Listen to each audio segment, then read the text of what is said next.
instructional protocols. That's not what we're doing.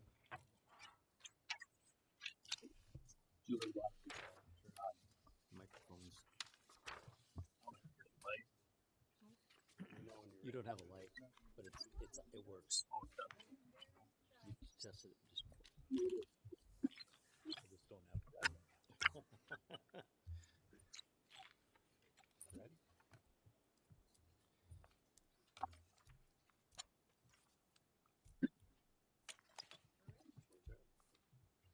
Call the workshop to order. I guess the big item on the agenda today is OPEB. Superintendent Gross, do you want to kind of lead off on that? You bet. Thank you for being here tonight. Tonight's work session is about one item, but one very important item, one complex item in our school district, retiree health benefits, or OPEB. And we've spent some time on this issue going back to early spring and, in the business office and HR office previous to that even. The goal of tonight is to review where we stand today, the process that we've followed so far, and the solutions under consideration, and then take a look at a timeline and hopefully giving you the context you need to make an informed, responsible decision considering all that goes into this. Ultimately, one that balances our obligations to our retirees with long-term planning and responsibility to our district and taxpayers. So Julie, I don't know the slide deck, if you want to bring that up.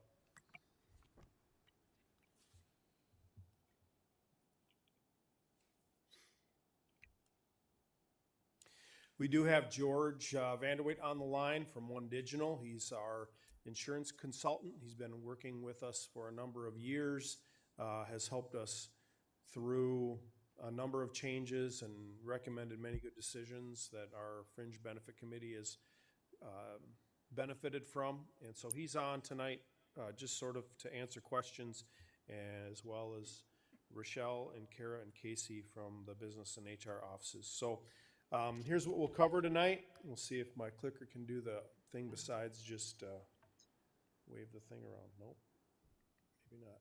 Nope, there we go. So tonight we'll take a look at the current context, including some background. I've done quite a bit of that, so we're not going to spend a lot of time on that. We've been kind of flown over that numerous times. Talk about our obligations as well. Talk about the process we've used to date, take a little bit deeper dive, and this is where we haven't really dug into what the plans actually look like, what the implications of those plans are, how they actually compare. And then at the end, review the decision that is on the horizon. And I'd say, if there are questions along the way, please just interrupt and ask so that we can get to those in real time. All right. So just quickly, again, we've discussed this, 596 total lives. Our current total liability is over 126 million. I think some of those 596 are Medicare eligible, some of them are under 65, some of them are older 65. I was just looking at a handout from Rochelle, I think it must have been, or HR, and so we have 265 that are over 65. We have some retirees with spouses over 65, 199 of those. We have 25 surviving spouses. So one of the things that I think it's important as we're going through this, and one of the things that makes it delicate and complex, is that this isn't a homogeneous move or a homogeneous group of people. This is a group of people, all with individual stories, all individual situations, and some of them might be similar, but everybody, and even the calls and questions that I know Rochelle's been getting, what's going to happen to me personally, those are the questions that we're getting, because there are nuances just baked into this. Second, and this is really the crux of how we're ending up here. The trust that was created in 2009 was funded with $35 million in bonds. At that time, when in 2009, our liability was $66 million. And so we've talked about how that trust was not fully funded at the beginning. It was funded at 53% of the total liability.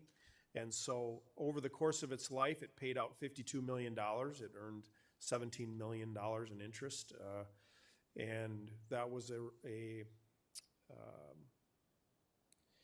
it was a fund that could only be spent on health insurance or retiree health insurance benefits. We don't have the ability to bond again. That was a 2-year window that the legislature created. So even if that was a good idea or a good option for us, it wouldn't be one that we could do.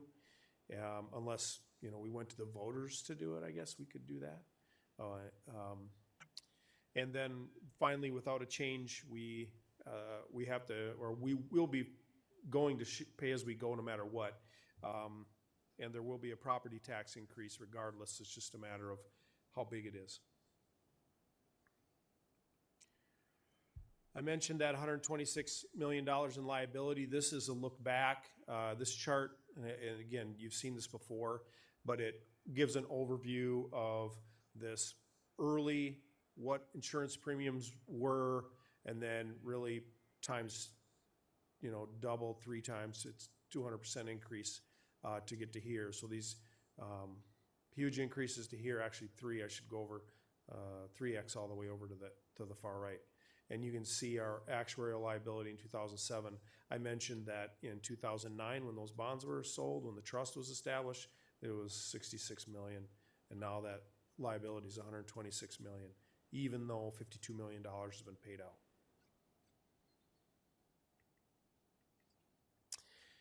$70 staff approximately, and we don't really know that number for sure, but that's approximate number of additional staff that could potentially qualify for these benefits. And one of the things that makes this complicated also is that we're not talking about a homogeneous group of employees. We're talking about former teachers that retired under different contracts, principals that retired under different contracts, food service that retired under different contracts. So all of those different individuals have different benefits that they retired under in some cases, and so it's difficult to sort of narrow this down in some ways. 5.5 million is the number we've talked about, and the changes that we're going to look at tonight would save $2 million annually, and that $2 million is the number that would ultimately go on our property tax levy. So one of the things that happens indirectly is the same people that could be affected by this, if we were to not do this, would be affected by a property tax increase. So this will benefit some of the same people that are going to have to go through the change via property taxes. A few things about our obligations. So one of the things, in talking to our attorneys, it was clear and important that we maintain the obligation from when an employee retired. So in our case, our contracts talk about, I was just talking to one of our audience members about, 90% commitment to family premium. If an employee retired with that 90% contribution to family premium in their contract, we have to continue to honor that. If they retired under a contract that provided 100% single, we have to continue to honor that. Doing anything other than that would jeopardize the legality of this. Looking second at our current contract language, this is what is in our current contract with the teachers. It says that changes negotiated in active employees' medical coverage shall also apply to retirees' coverage, except that no reduction in coverage shall apply. Going through this with our attorney, there's a condition on the front of that statement that goes into effect if we're negotiating changes in our active employees' medical coverage, and we're not negotiating changes in our active employees' medical coverage. This provision doesn't go into effect. This is really about, this is about preventing the case where active employees would negotiate something away, and that's not what's happening. The other concept that's brought up quite a bit is aggregate value. This is included in 471, 61, 61. This is the statute in Minnesota that talks probably the most about group insurance, 471 in general. And this is the part of the law that talks about not being able to, or the organization not being able to reduce the aggregate value of benefits. It does apply to, if you read this, it talks about employees covered by a collective bargaining agreement. So that creates nuance here. Retirees were part of a collectively bargained group. But whether that's still in play or not, there's some case law about that. But regardless, when we were going through this, it was important for us to guard the rails on that, to protect aggregate value anyway. So that was one of the things we worked on to make sure that the changes that we're proposing, even though that may or may not apply, the changes that we're proposing do not decrease aggregate value.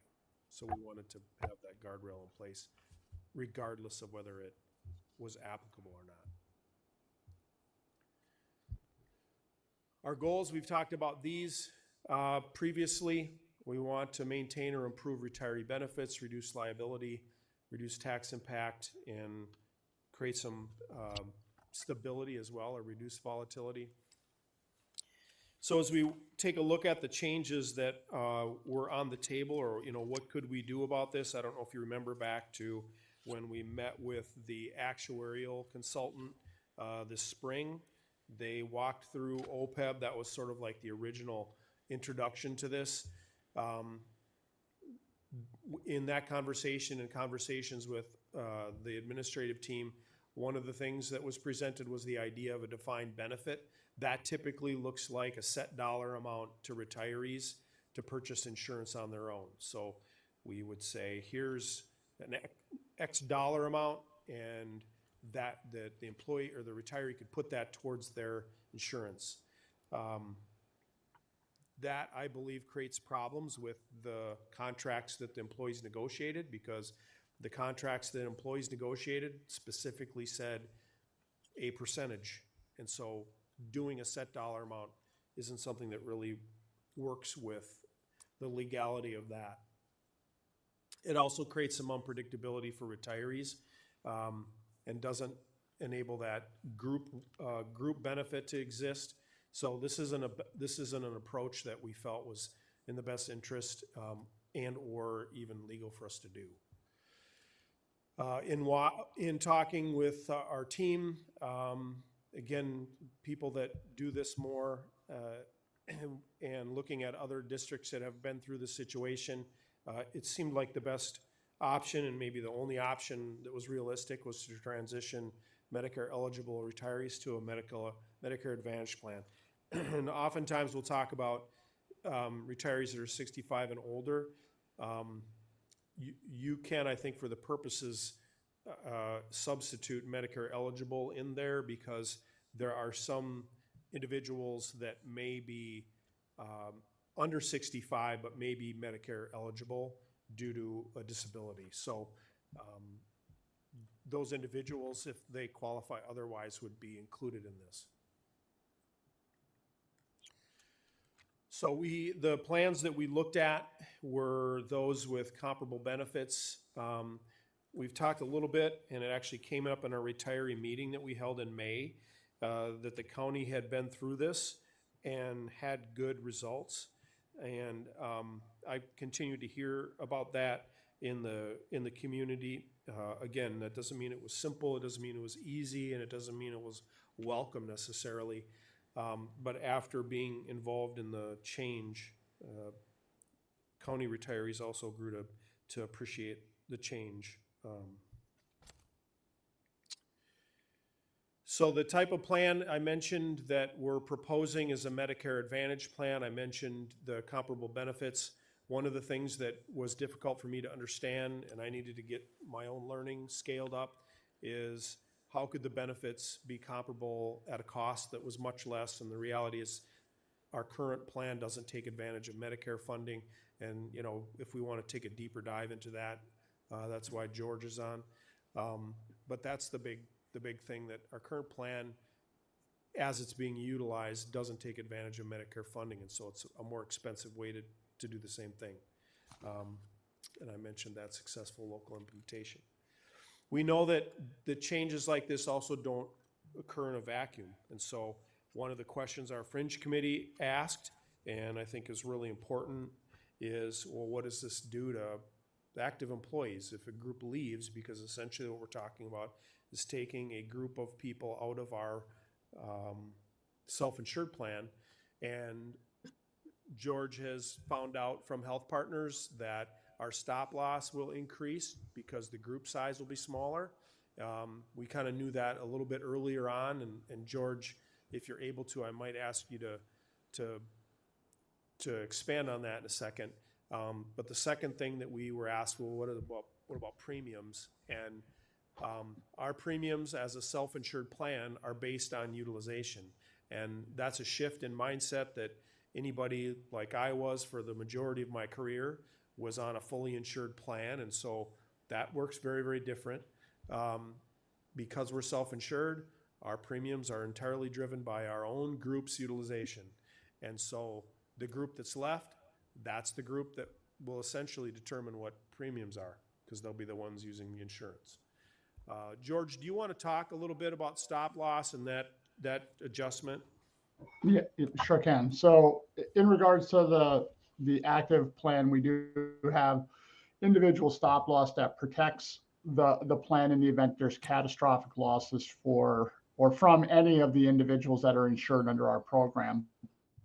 And so when health partners looked at the population that exists as active versus the population that exists as a retiree, so an individual that's eligible for Medicare, the losses that were showing both from an active population and from a post-65 retiree Medicare population was comparable. So there wasn't that the active population had a child with really large medical losses or a retiree. And so when the underwriters for health partners understood that this population of retirees was to be leaving the program at some point in time, their analysis was not that the premiums would be increasing because the risk is getting more concentrated, right? So there's this higher cost of claim with less premium. It's really just a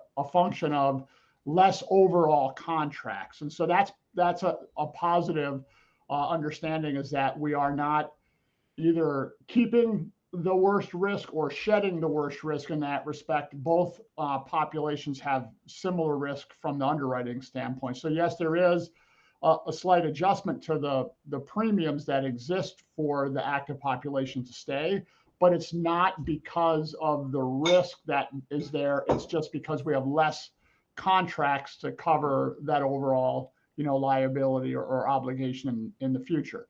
Doesn't mean that, in the future, we don't incur a high claimant, right? A child, an active employee, a spouse with cancer, things of that nature that could adjust our stop loss. That future is unknown, but what we know today from the risks that exist in those two populations, we are not going to be assuming a higher risk because that retiree population is leaving. So hopefully that helps a little bit for the group.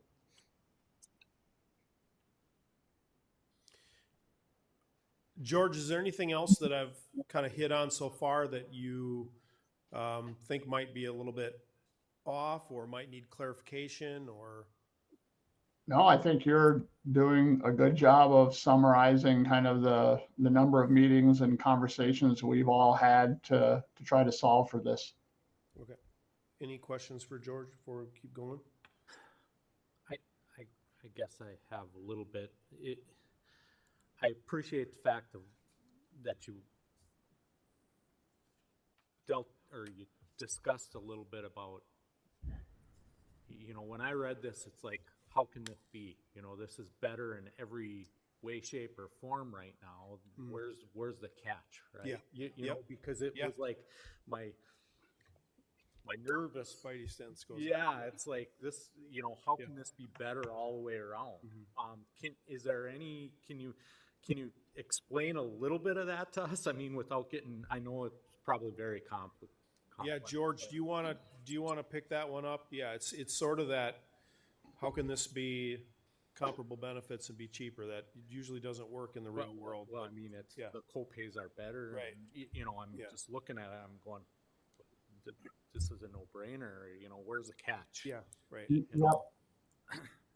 Yeah. So, I mean, in all honesty, the plan that exists today for the retirees is a very, very rich benefit set, right? So from that standpoint, for Blue Cross to be able to duplicate an existing plan required it to be similar, right? Where the medical insurance or the medical care for the most part is covered at 100%. And then the prescription drug benefit improves or changes because we don't have this first $1,100 deductible. We actually have fixed copays. So one of the things that happens that Matt alluded to is that Blue Cross is able to leverage the fact that by them being the Advantage plan carrier, they receive monthly subsidies for each individual that's insured on the plan to provide Medicare's administration for the Part A and the Part B benefit as well. And so with our current plan, we don't get that opportunity to take advantage of that, right? We are truly a supplement to what Medicare A and B is doing. So Blue Cross is looking at the overall population and saying, hey, if we're able to get this much money for each individual that's on our plan, some of these individuals aren't going to be incurring those particular claims. And so we're able to use those dollars to help offset those higher costed individuals. So that's really I think Matt had alluded to that, is like, how does this funding or how does this happen and why is it a little bit better? And that really is the opportunity that exists here. If we were to compare a supplement plan to a supplement plan, in which we had kind of done, is that the health partners offer that they had provided was not taking advantage of the Medicare Advantage or the Medicare cost contracts that exist, and it truly was a supplement. And in those environments, the cost is still $600-700 for a program like we have in terms of that very rich benefit set. So it is leveraging those opportunities that exist from the old school cost plans and then the Advantage plans, and we can really dive into that if we needed to, but certain counties in our state allow us still to maintain these older cost contracts, which again still provide opportunity for a really great benefit.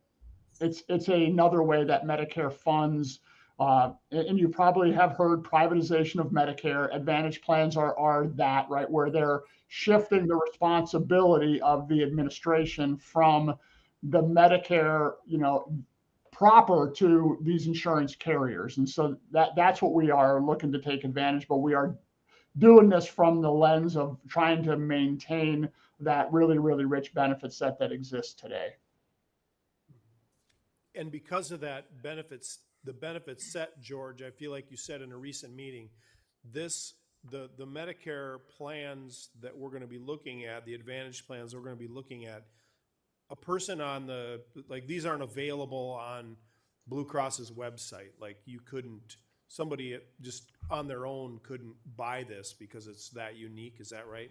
That is correct. Yep. So Advantage plans do exist, right, for an individual to purchase, but they are prescribed plans that are available, and in reality, they almost are similar across all carriers that are willing to offer because they're all trying to compete for each other's business. Our Advantage plan is a group Advantage plan that has underwriting from Blue Cross from their large group Medicare business. And then within there, they're able to kind of customize or modify that benefit set. So whoever the board member was that said, how is this benefit in terms of an Advantage plan being able to be offered where there is really no medical out of pocket? It is because these are true group Medicare plans, customized for the group setting, not for an individual. So no individual could purchase this type of plan.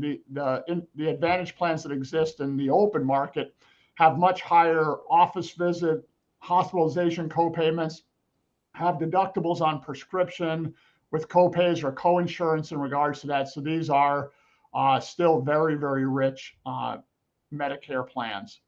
So Blue Cross kind of had to dial up the plan to get Correct. competitive Yeah, with you.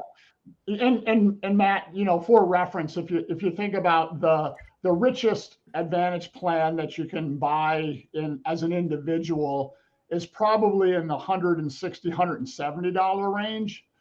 So you think about and you haven't kind of talked about that premium, but when you look at what we're offering, you can see obviously it is significantly higher than what's available on the individual market, but it's also a richer benefit set as well. So we are paying a comparable premium based upon the benefit set that's being offered. If you were to compare the best that you can buy as an Advantage plan in the individual market to what you're proposing to the retiree population. Sure. Other questions? Not really a question, just a comment. I think, I have been following this and part of the Fringe Benefits Committee, and I think, it appears to be something that we want to probably move forward with. One of the things, though, that stands out to me just in a quick conversation with Matt previously is that our hands were kind of forced to find something here because the fund ran out. But as we think to the future, how can we be creative with other things to avoid this? Because it really would have been nice to be able to do this 5 years ago and still had a fund balance. Right. I'm not, hindsight is very easy, right? But how do we then take this lesson and apply it to other areas of our responsibilities and think through how can we be creative to do things, that benefit the taxpayers, as well as this appears to benefit.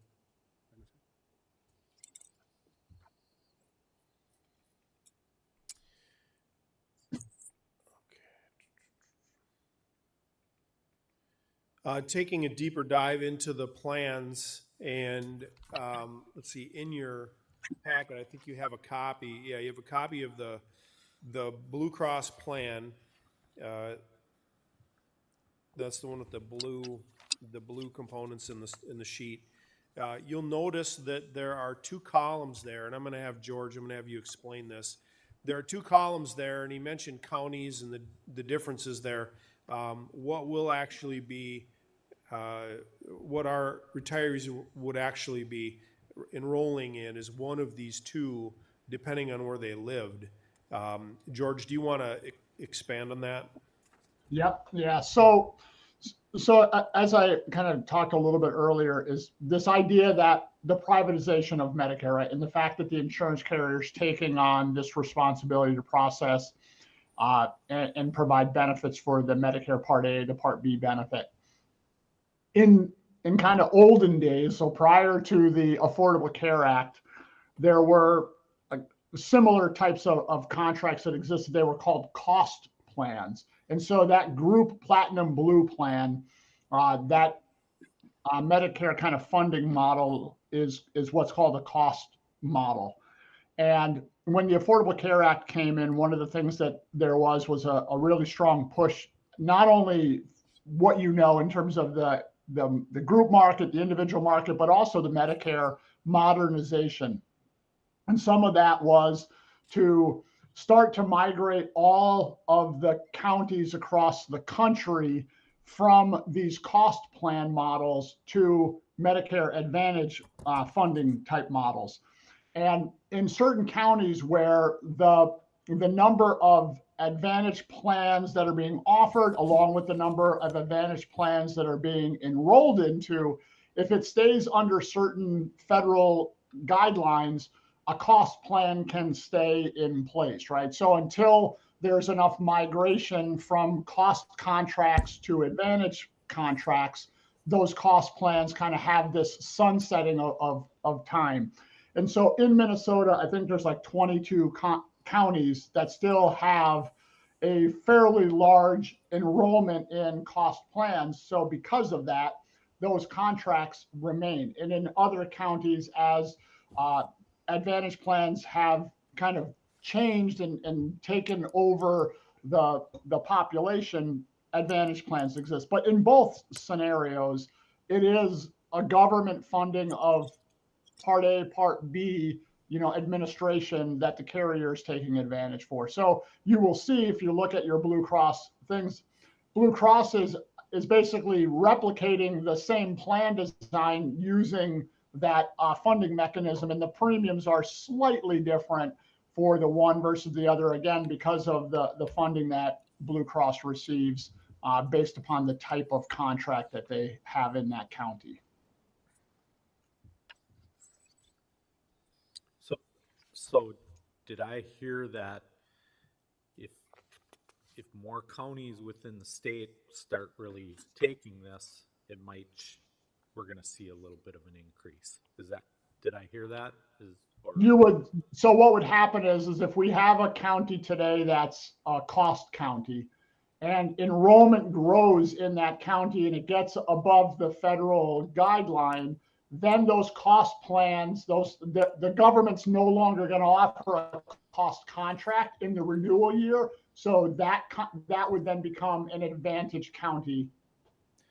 Okay, but it's on a case by case basis, not for the state overall. Is that correct? It's county by county. As that enrollment reach certain federal thresholds, then the county is no longer able to have cost contracts because the government says it must now be only an Advantage contract.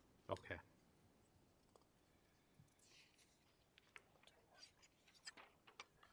All right. So I included that full document, but also included in your packet the comparison document, and I want to take a minute to go through this. This document was put together by George and his team from One Digital. Do you have this in front of you, George? The overview? I do not, but I can pull it up if I need to.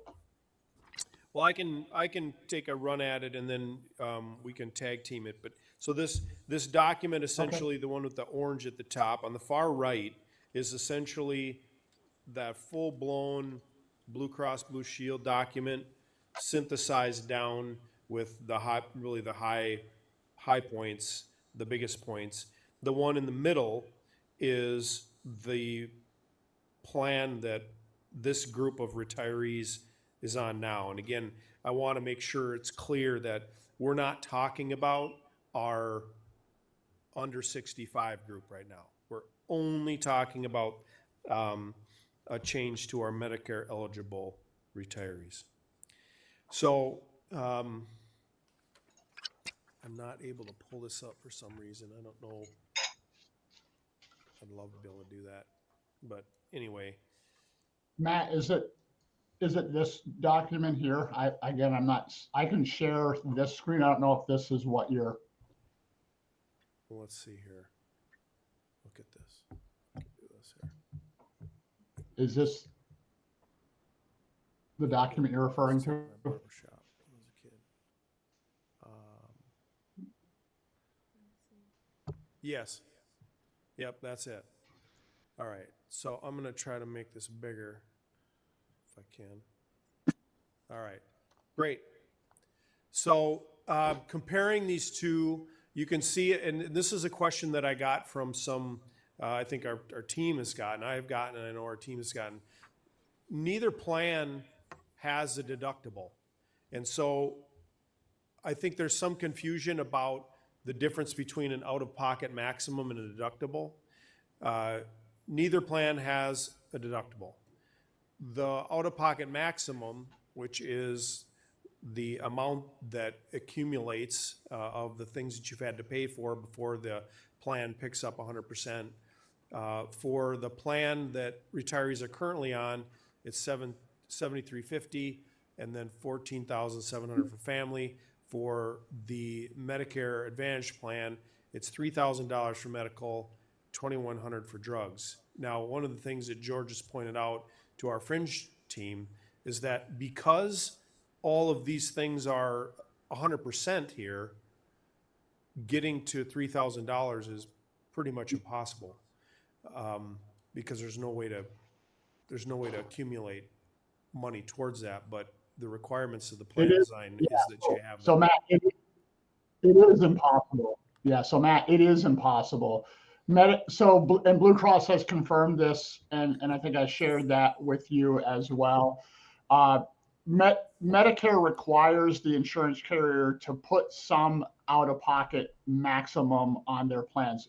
Again, because Blue Cross is covering all of the Medicare medical services at 100%, a member would not have a medical portion of any out of pocket. So in reality, the only out of pocket that a retiree would have is in regards to the prescription drug maximum, and that $2,100 would be the maximum that they would have.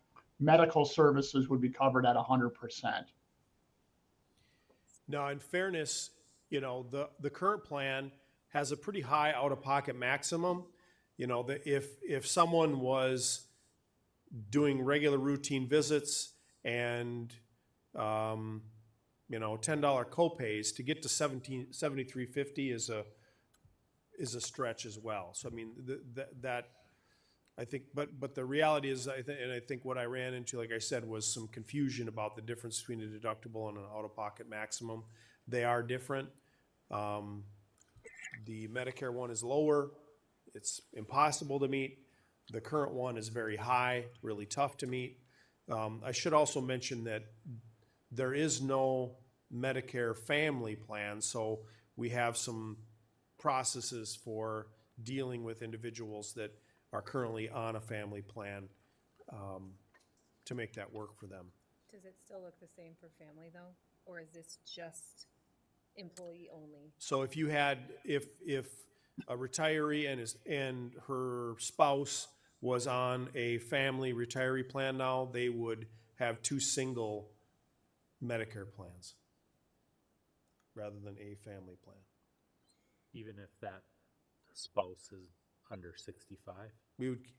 Well, you'll see that's where the nuance gets in, right? So we have to have both over 65, one under, one over, a child. Yeah. I mean, there's all those nuanced pieces, yeah. Okay. So we've had to work through all these situations where that could exist. It's much more complicated than our current one, so it'll be a lot more work for Rochelle. And do those nuances include like the subsections of like prescription drugs, routine services, hospital services? Like if there is a child involved, I don't know how old the child could be, but Yeah, there are very few, because children age out at 26, I think is the number where they age out, unless there's a disability involved. And so that's very, very rare. That's that correct. a retiree would be 65 plus and have a 10-year-old, but it can happen. And I think we have some, but it's really rare. yeah, okay. Casey, Rochelle, would you agree with that, or am I very small number? Some of the other big differences then get into this kind of middle section here. What happens currently at the hospital, inpatient, outpatient, in both plans, it's at 100%. So that's exactly the same.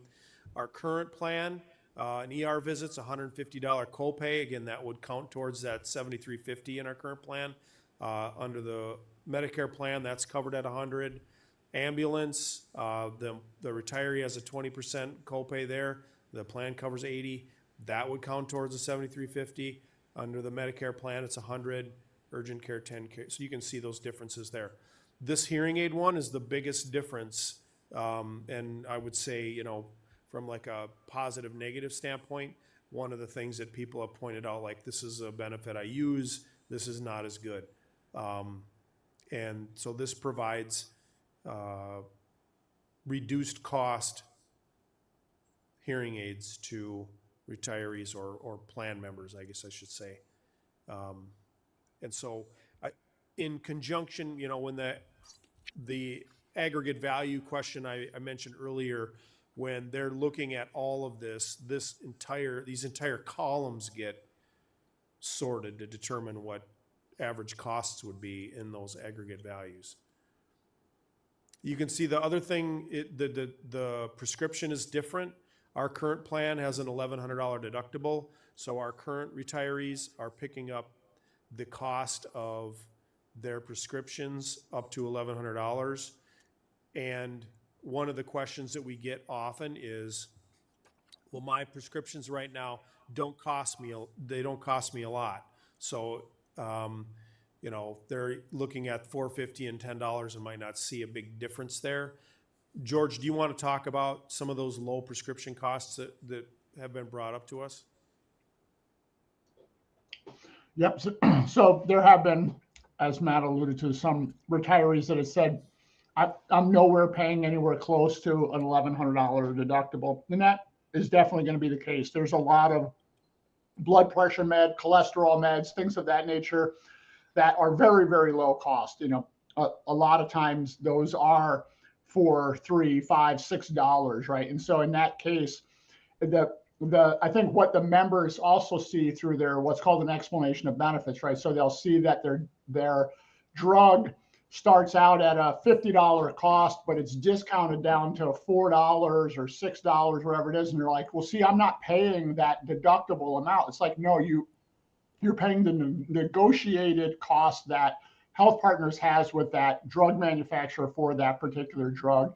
There were some that were brought forward as well where they were saying, look, my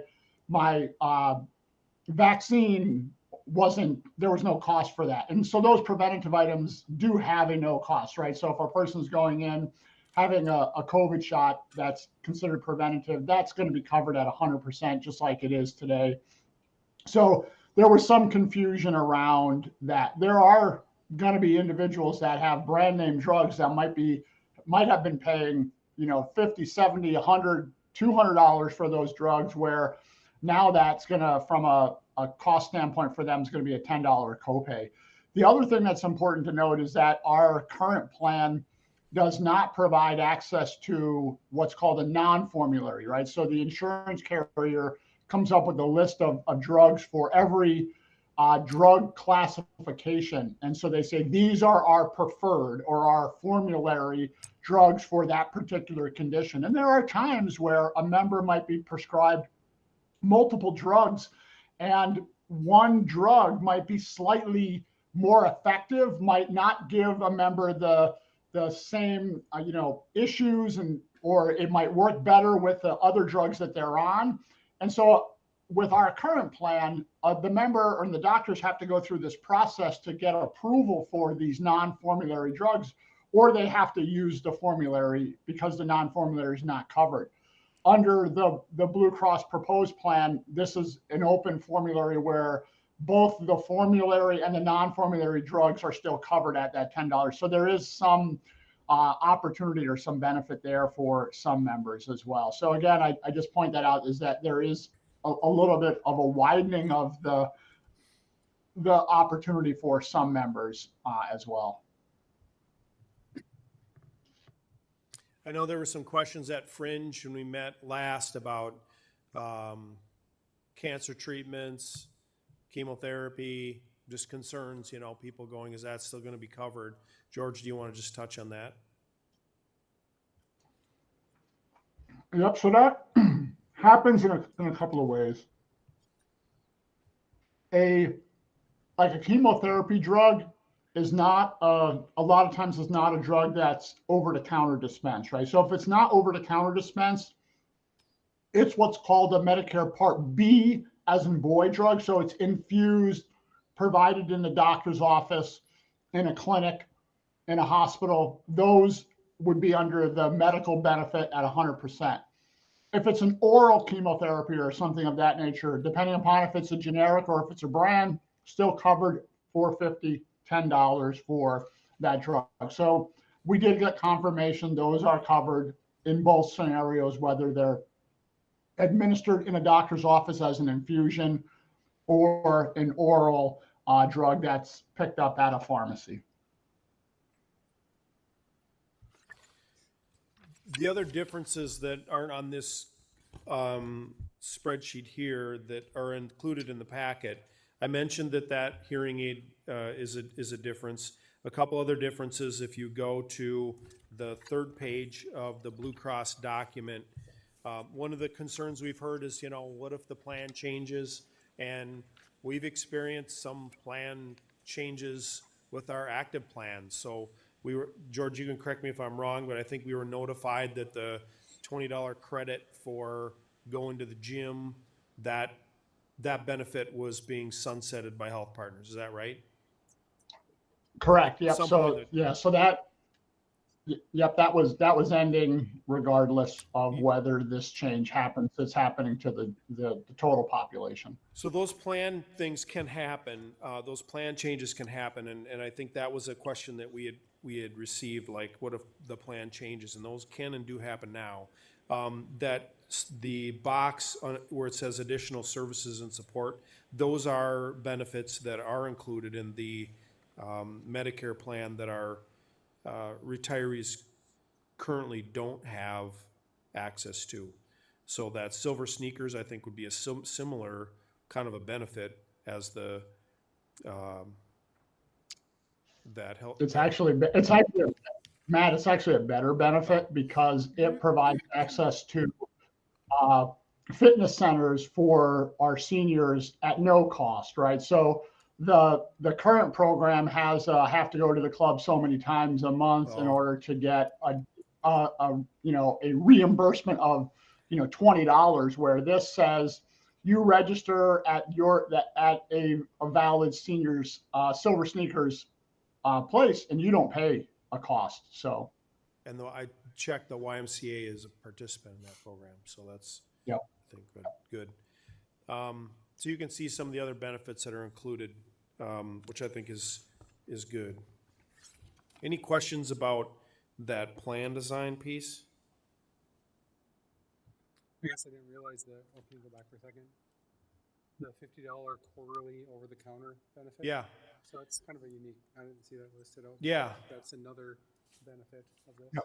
Yeah, and I talked to one of our employees whose mom takes advantage of this now, and she said there's like an online store, and you go on there and click and add ibuprofen to the cart and Band-Aids to the cart, and so it's like shopping. Yeah, that's great. A lot of seniors also may have certain supplements, right? So they might have a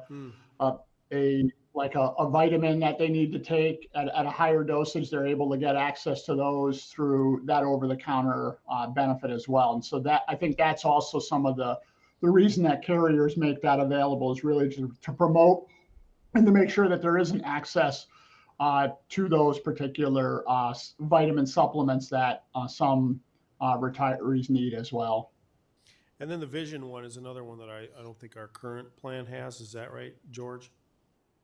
Correct. Yeah. So with our current plan, there's access where you can get your vision exam, right, but there isn't this additional allowance where a member has access to additional dollars to kind of help with the eyeglasses. Medicare does provide a eyewear, and it's really only when a member has cataracts and they have those removed and they need to then get a pair of eyeglasses because of that surgery. There is a Medicare benefit, but just the standard eyes are getting older, my prescription's changing, this does provide an allowance that members have access to as well. Okay. And I think the other thing too is the meals, right? So if a Medicare person is in a inpatient stay, they're leaving and they're coming home, they have meals that can be delivered to them as well as they're kind of transitioning back into the home, and they don't have to worry about making meals. They're going to get access to that, and so that is an extra benefit that exists for individuals. And most of us don't think about that, but for somebody who's aging and might not have the same support systems and things of that nature, to know that they're able to get a meal, as they're recovering, because as we all know, sometimes we're just not in the mood to do that extra work as we've just kind of worked through, a surgery or something of that nature. So that is also a nice benefit for the individuals. All right, thanks, George. Julie, you want to bring up the slide deck again?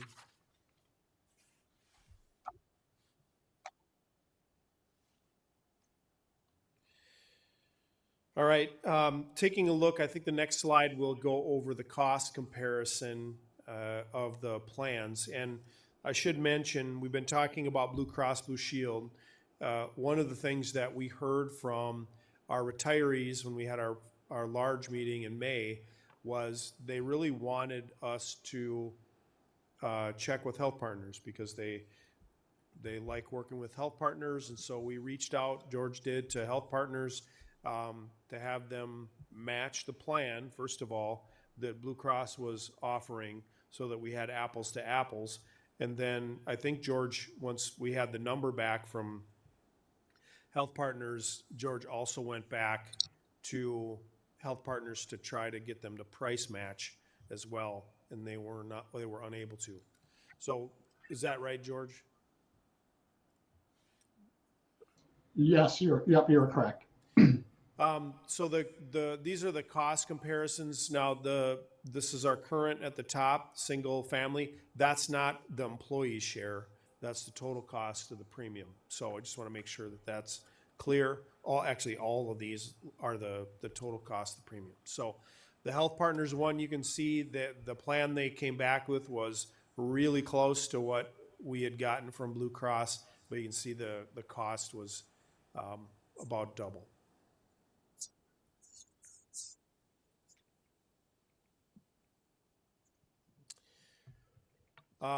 These are just some highlights of the differences. I don't know if we need to go over this because we just sort of did. This kind of highlights some of the main differences. This is where it gets complex when we start looking at actual people and coverage and cost and things like that. You can see on the left scenarios, family coverage, both over 65, family coverage, additional dependents, family coverage, retire over, spouse under. So all these different scenarios, and you can get a handle or a feel for when we're looking at the number of contracts, how many actual people are in those scenarios. That second column, the current monthly total premium there. And so if you remember the 655 from the previous slide, you can see that at the bottom, that transfers over there. That's the total. You can see the retiree payment, and then that column in between the yellow and the green is the updated monthly one using the Blue Cross Advantage rates. So this sheet is based on the most expensive plan. So it kind of shows, I guess depending on how you look at it, worst case scenario or best case scenario. If the rate, depending on, again, the county that somebody lived in, if the rate goes down, that would just result in additional savings for both the retiree and the levy or the taxes. You can see that annual difference per person. This is an example of how this could play out. I would hesitate to say like this is for sure how this would play out for everybody. That's because I said before there are nuances. If someone retired under a contract that said the district was going to cover 80% and they were covering 20%, it would be different. This is really making some assumptions as an example of what would it look like for a teacher, for instance, that retired under 90/10 and has full single coverage.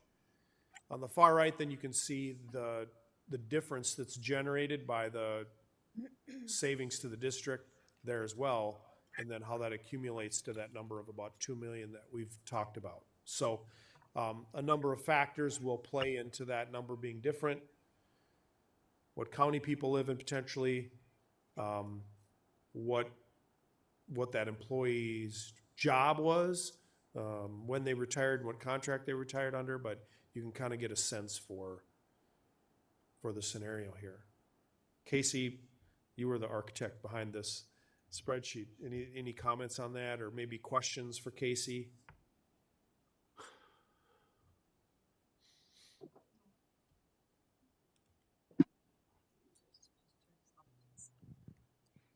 I guess, like Matt said, this is an example, but it is where most people fall. So when we're looking at the top family coverage, both over 65, there is about 10% of the people that are different than this. So that means that they're paying either less or more than this 10%.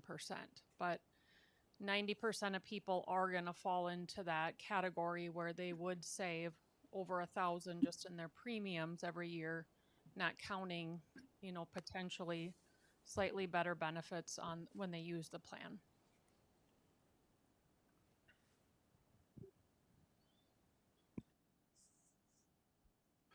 So as we get more retirees who don't follow, didn't come into the district under the premium plan, how's that going to change this group?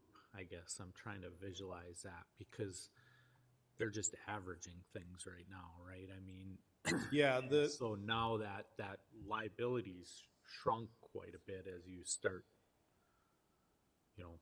from this plan sunsetting those premium plans, right? yeah. More retirees come in with a reduced contract. Yeah, I mean, it's really over a long period of time. Yeah, So I mean, we're probably talking 10 years down the road before we'd even see maybe. I'd say before we start seeing maybe any kind of like significant downward trend in the size of that pool. So, I mean, the number of people that are in this group is going to be large for a long time. Yeah, okay. Yeah. I'm going to ask a question, but I might answer it as I ask it. For somebody that is going to retire, let's say we move forward with this, and I am a current district employee under the current plan today with the high deductible, whatever we have today. Mhm. I move into this next year. Do I see this giant increase in benefit? I'd say that, I mean, I would say it depends again, right? So, and maybe I'll let Casey jump in. The contracts currently, depending on when you were hired, you may or may not you may not qualify for anything after you retire. Yeah. So, There's a sunset date on this issue.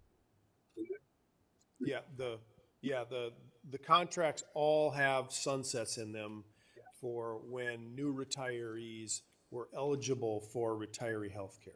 Okay. So depending on when they were hired, Yep. they may or may not qualify for that benefit. So like, I don't have a provision in my contract that provides retiree health at all. So this would never affect me. Okay. Yeah, Casey, I don't know if you want to expand on that. Yeah, and then the other thing that you mentioned is, so all of our active employees are on an HSA plan now. So, and a few of our retirees. We've only had this plan for a couple years, but we do have a few early retirees on the HSA plan. So they wouldn't fall into any of these buckets. They're paying lower premiums, but then they're also paying more when they use their care. So they're going to see less premium savings and then more savings on the Medicare plan when they're using their care. But we do have 70, like Matt said earlier, 70 individuals that could get retiree health. That doesn't mean that they all will, because there's an age requirement and a years of service. And some of them only get it to 65. So if they don't retire till 65, there would be no benefit. So that number could very well turn into only 10 or 15 that we actually realize costs for. We don't know. And some of them might quit before they reach that age or years of service. Thank you. Did you happen to have the year that the district negotiated a resolving retiree pay? What year it was? It was different for each contract, I think. Yeah. How about the teaching? Your largest group is your teaching. Yep. So anyone hired in the 2007-8 school year, so after July 1 of 07, would not have retiree health benefits in general. We have a couple like small units that still got it to 65, but nobody new was getting it post 65 that's been hired since 2007. All right. This goes back a while, like I said. We've had numerous meetings, including tonight's. The fringe committees talked about it on 2 different occasions exclusively in September. I mentioned that large group retiree meeting in May. We met with a subcommittee in September, got some more feedbacks. That was really good. We got a lot of questions and feedback in May, and that helped us put together a Q&A document that we sent out as well. And then a couple different informational documents have gone out. I put a link in I'll put a link in here, and I won't go over this now, but if you want to look at this later, you can see, the frequent questions that came up. I'll say that one of the large questions, concerns that people understandably have is the network. Am I going to be able to see my doctor that I've been seeing for 20 years? That's the one that I think probably stands out the most. And I've personally gone in and looked at the network and the list. I sat with some retirees after our last fringe meeting. They asked me about doctors, and you can put your doctor's name in there, see if they're in the network. The Blue Cross Blue Shield network is really, really large, and it's nationwide. So I haven't been able to find, and I shouldn't even, all of the ones that I've looked up so far have been in the network. That's probably the safest way for me to say it. But George, do you want to comment on that network at all? Maybe as it relates to or compares to what people might be used to? Right. So it is, as we had shared with the retiree population in Minnesota, Blue Cross does have one of the largest networks of all of the carriers. So when we compare our Blue Cross network with this plan to the current Health Partners network, there is very consistent overlap of most providers, right? I think 97 or 98% of providers in the state of Minnesota are contracted with Blue Cross, 100% of hospitals. We also have access to care outside of Minnesota with the large Blue Cross Advantage Plan network. When we leave Minnesota under our current plan, Health Partners doesn't have that large network in that sense. They have to contract with Cigna.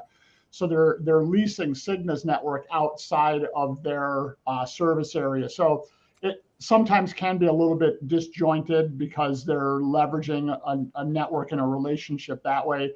With Blue Cross, they kind of are like, McDonald's, where they're franchised. And so in that respect, the Blue Crosses across the country all kind of come together to create this large network from a national standpoint. So from an access of care, as Matt alluded to, there is going to be, equal to or better access to care for what members have today as well. People ask specifically, Grand Itasca, Mayo, U of M, understandably, and they're all included. Yep. I mentioned some of these already when we were going through the documents. These are some other clarifications came in via email, like, this seems unclear, things like that. Clarifying that difference between out-of-pocket maximums for people and deductibles. That was requiring some clarifications. Also, like, that number there doesn't seem right for me individually, and it may or may not be if they have a different benefit that they retired under. And so, like we said, Casey called that spreadsheet a model, or what was the word you used? I can't remember. It was, sample. I don't remember, but it's right for most employees because most of our retirees are teachers. And then decision making is another question mark that we've been asked. The board has the authority, ability to make decisions related to this as long as the board's maintaining its contractual obligation, that it doesn't violate current contract value or language, and that, again, an argument could be made based on that statute about value, and because the value is as good or better, that's really not something that we're going to need to be concerned with. So if those conditions are met, the board has the ability to move forward. So the recommendation from our team is that we move forward with this self-funded health partners plan to the fully insured Blue Cross one. The earlier the better. There's a lot of work that goes into working with retirees. Rochelle and Casey have been working with health partners and Blue Cross to make this simple, and we're hoping that this can hopefully happen digitally so that retirees don't need to do a lot of paperwork, because that's a lot of work and it's a barrier potentially, and we don't want this to be more complicated than it needs to be. The target that we're seeking is that we're bringing this to the board next week to make a decision, and then we can start that open enrollment process right after that. Again, the goals that we had, maintaining or improving benefits, I think we checked the boxes with the things that we set out to do, and ultimately doing something that I truly believe will save many retirees premium, result in a benefit plan that's as good or better, and then it's going to save some of them on their property taxes too, as well as the rest of the community. So this is the timeline if we continue to move in this direction.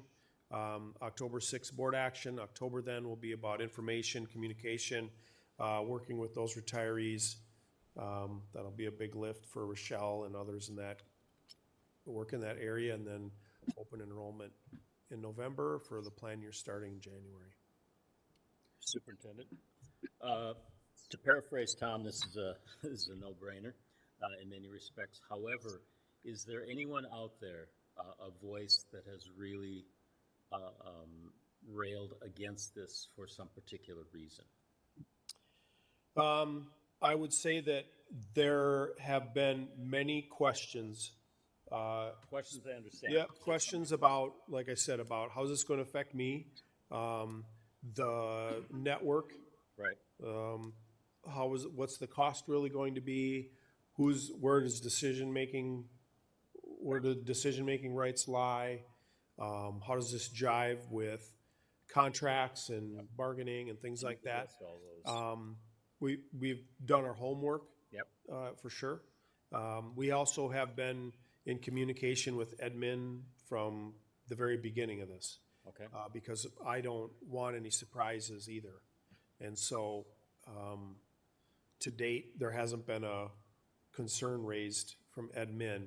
I know George has been in touch with one of the attorneys from admin that does this type of evaluation, and I don't know if there's any commentary there, George, but that is something that, if we're going to do this, we want to do it out in the open. We don't want any surprises, that kind of thing. Yep, we shared all of the items, the plans that they're currently on, the cost that they currently have, the proposal, the cost there on 2 different occasions, provided information to Deb.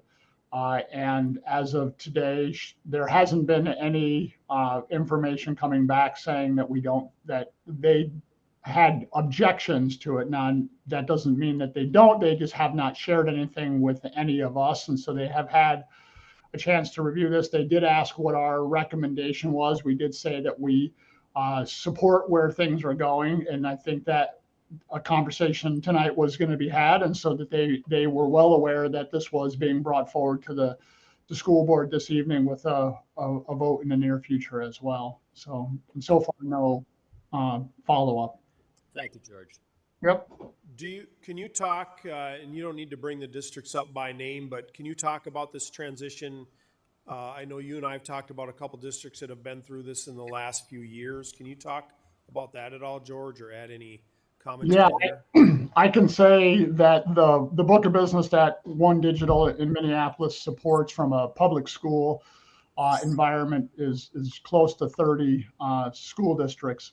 And Grand Rapids is the last school district that we have that has post 65 retirees part of the same program that their active or early retirees are on.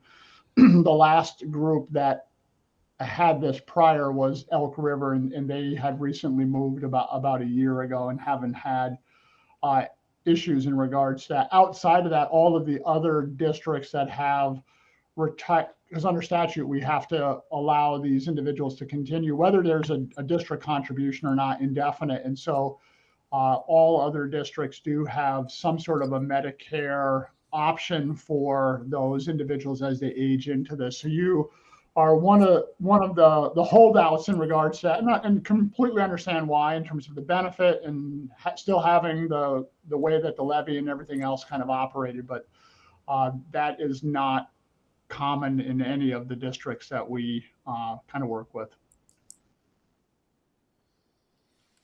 One comment, can you go back one slide on the, so I just want to be very clear that this is going to save taxpayers if we move forward with this $2 million per year, correct? Yep.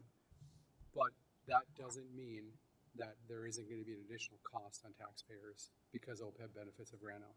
Right. There will be a tax increase. That's right. We're just going to have less of a tax increase because of the work that has been done here. Right. Okay. Yep, that's good. That's accurate. Just clarification, there's two plans on this Blue Cross. If you're a resident of one of those 21 or 22 counties, you'd be in the first column. And if you're a resident of somewhere else, you'd be in the second column. Okay. Yeah, if you look on the very last page, you can see the counties. I should have pointed this out. You can see the counties that would be included in the group Platinum Blue. So Itasca is in the group Platinum Blue, which again is the less expensive of the two, but again, our model is based on the more expensive just because we wanted to look at it from a worst case scenario standpoint.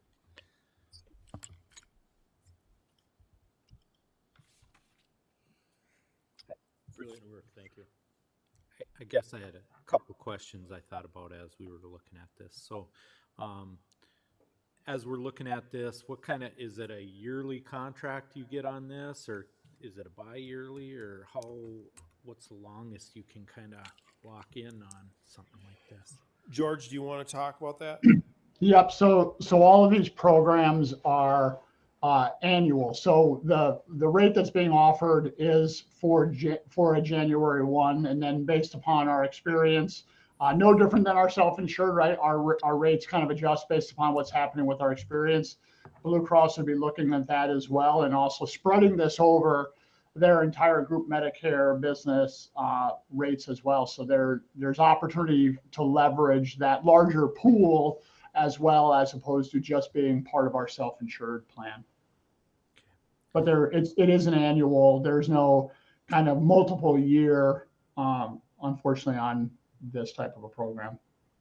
Okay, thank you.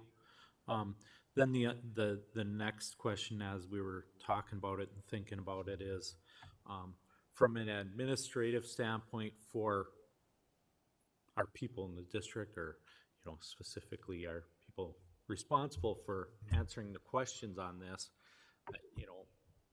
are we concerned that adding another plan makes the effort more than one person can handle? Or I guess now you got to kind of, you're navigating a lot more in my mind. Is there a concern about that, or is it?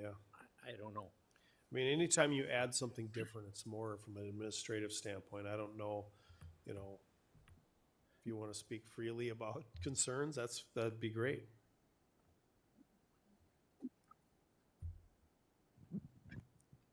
Yes and no. We have to deal with everybody on a plan no matter what. Depends on what plan they're on. So every year I'm still dealing with sending out information to every retiree no matter what plan they're on. So I'm not worried about having communication with those retirees. My mainest concern is making sure everybody has the right plan at the right time. So it's a lot of work, don't get me wrong. I think the work majority is going to come at the beginning of it, not throughout it. So that doesn't concern me as much. And if I do, I have a team that's really willing to help me. So I think I'm not as concerned about that part. And I worked with this plan and I was part of the Itasca County when they moved to this. So I am familiar with the plan. I'm familiar with the questions. I'm familiar with how the plan design is. And I'm familiar with how people reacted with it. And I've had a lot of communication with our retirees. We have a lot of them, and I know a lot of them by name already. So I think there's been a good relationship built up to help them through this transition as well. Thank you. Good question. I do think one of the things, and I haven't spoken about this with any other members of the team, but you know, some of the retirees were like, if we're not part of the active group anymore, where's our voice in the process at all? You know, because they don't have a seat at the fringe, which again maybe wasn't as relevant when they were on a plan that was sort of, you know, part of the nucleus of plans we were offering, right? And so I think there's at least a discussion needed about fringe's makeup, and I don't, because at some point, you know, if we wanted, or if there was a need or a desire to shop this around again, like how would that come to our attention? And I think there needs to be a vehicle for that. And I think the fringe is probably the vehicle for that. So I think that's something that we need to work out, is what's the process there? You know, 80%, 90%, maybe 95% of what the fringe is talking about won't affect the retirees, or it'll affect them less and less as more and more in this group. So maybe not every meeting, but so anyway, I think there's some thought that needs to go into that.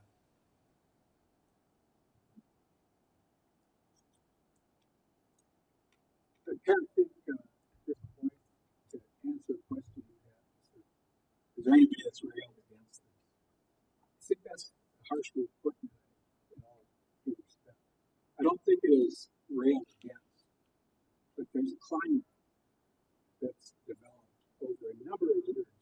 I'm not hearing an adversarial role whatsoever.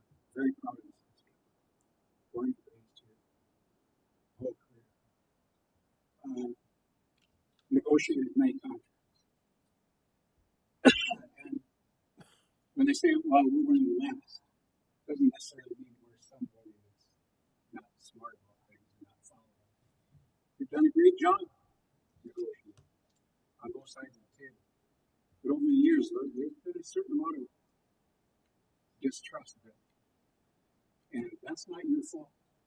It's not Matt's fault. It's the sins of our fathers, so to speak. So when you say, is there someone railing against it? No. But is there someone watching? Yeah. There are enough of us out there that will watch and see what this meeting is about. I'm a little disappointed. But it isn't as easy for me to get around as many of my colleagues that are the same age. I help them live about 40 miles out of town. But I'm passionate about it. But I'm passionate about this district. And I wish I could say that there was a level of trust and transparency that would make this whole process smooth. But that I realize what you said. And we can't erase those things. We have to deal with them. And it's open dialogue. This has been very informative. But you have to know that we have a group. We know that you can't take this benefit away from us. Legally, you cannot. When I was brought, I went to the State Department or the state level to get some questions answered. As a negotiator, you think you might know the answer to the question, but when you get to that point, you have to step back and say, I think I know what it is, but I'm going to call and ask them.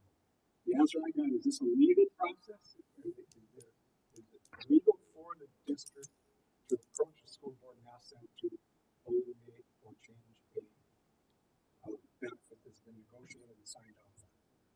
The answer I got is what you don't want to hear. It's yes and no. Great. Yeah. So you got yes and no. It was done over very well. You can't take it away. And that should stay the aggregate cost.